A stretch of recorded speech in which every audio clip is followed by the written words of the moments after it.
To deploy to a Service Fabric cluster, we can use the exact same deployment pipeline as discussed in the previous module on ACS.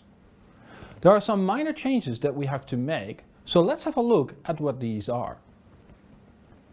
As discussed in the previous module, there are two stages that we need to go through to deploy our application. The first stage is the build and bake stage, and the second stage is the stage where we distribute the containers to the runtime environment we want. In this case, we want to deploy to Service Fabric instead of the ACS cluster. For this, there's a special task that we can use in VSTS called Deploy Service Fabric Application. Here you can see the specific deployment task that we can use to deploy the service to the Fabric cluster. The only thing we need to do is specify the application package that contains the definition of our application, and we need to specify the connection to the cluster that is managed via the credential management part of Visual Studio Team Services. This task needs to run on an agent that can use the connection to the Service Fabric cluster, so it can do the heavy lifting for us.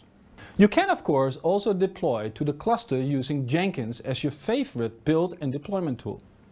Jenkins does not have a separate build and release definition.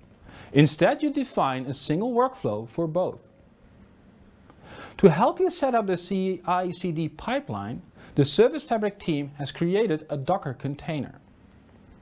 The Docker image has the name Service Fabric-microsoft.azure.io/Jenkins:\v1.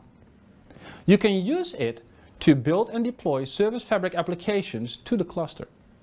You can run this container also as a service on the Service Fabric cluster. Once the container is up, you can configure it to run a CI/CD pipeline that deploys applications to the cluster. This can be the same cluster that runs the container or a different one. The Jenkins job configuration consists out of creating a link to the source control library, using Gradle to create an application package, and use Service Fabric plugin to deploy the package to the cluster. Of course, it's also possible to run Jenkins on different hosts.